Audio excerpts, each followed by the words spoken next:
ನಾಳೆ. ಬಟ್ ಇವೆಲ್ಲ ನೆಲೆಯಲ್ಲೇ ಖರ್ಗೆ ಅವರು ಮತ್ತು ಖರ್ಗೆ ಅವರು ಅಂತಂದ್ರೆ ಡಿ ಕೆ ಶಿ ಅವ್ರಿಗೂ ಲಾಭ. 2028 ಇನ್ನೂ ವಯಸ್ಸಾಗ್ತದೆ ಅವ್ರಿಗೆ, ಸಹಜವಾಗಿ ಅಧಿಕಾರ ಬಿಟ್ಟು ಹೋಗ್ತಾರೆ. ಆಗ ನಾನು ಆಗ್ತೀನಿ ಅಂತಂದು. ಯಾಕಂದ್ರೆ ಸಿದ್ದರಾಮಯ್ಯ ಮಾತ್ರ ನಿಶ್ಚಿತವಾಗಿಯೂ ಡಿ ಕೆ ಶಿ ಅವರಿಗೆ 2027 ತಪ್ಪಿಸೋ ಪ್ರಯತ್ನ ಮಾಡ್ತಾರೆ ಅನ್ನೋದು ಅವರ ಬಣದವರು ಮತ್ತು ಜೊತೆ ಸತೀಶ್ ಜಾರಕಿಹೊಳಿ ಅವರ ಬಣದವ್ರದ್ದು ಒಂದು ಅಭಿಪ್ರಾಯ.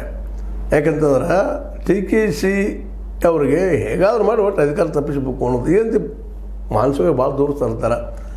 ಮೇಲ್ಪಂದ್ರಲ್ಲಿ ಏನೋ ಚಂದ ಇದ್ದಂಗೆ ಅನ್ನಿಸ್ತಿರ್ಬೋದು, ಚಂದ್ರ ಮಾತಾಡ್ತಿರ್ಬೋದು, ಸ್ಟೇಟ್ಮೆಂಟ್ ಕೊಡ್ತಿರ್ಬೋದು, ಕೂಡಿ ಹೋಗ್ತಾ ಇರ್ಬೋದು. ಬಟ್ ಒಳಗೆ ಮಾತ್ರ ದೊಡ್ಡ ಕಂದಕಗಳು ಇರೋದ್ರಿಂದ ಡಿ ಕೆ ಶಿ ಅವ್ರಿಗೆ ಭಯ ಅದ.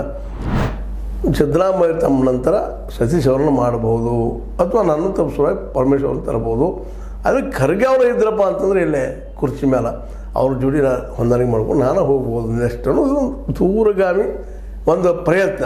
ಈ ಪ್ರಯತ್ನದಲ್ಲೇ ಅವ್ರು ಎಷ್ಟು ಮಟ್ಟಿಗೆ ಯಶಸ್ವಿ ಆಗ್ತಾರೋ ಏನೋ ಗೊತ್ತಿಲ್ಲ. ಬಟ್ ಖರ್ಗೆ ಅವ್ರು ಮಾತ್ರ ರಾಜ್ಯ ರಾಜಕೀಯದಲ್ಲಿ ಮರಳುವ ಸಾಧ್ಯತೆ ಹೆಚ್ಚಾಗ್ಯಾವ ಅಂತೇಳಿ ಒಂದಿಷ್ಟು ಜನ ಮಾತಾಡ್ತಾ ಇದ್ದಾರೆ. ಅದು ಸರಿನೋ ಸುಳ್ಳು ಕರೆನೋ ಇವತ್ತಂತ ಹೇಳಲಿಕ್ಕೆ ಆಗೋದಿಲ್ಲ. ಬಟ್ ಇವೆಲ್ಲ ಘಟನಾವಳಿ ನೋಡಿದಾಗ ಮತ್ತು ಈ ಹಿಂದಾದರೂ ಅವ್ರಿಗೂ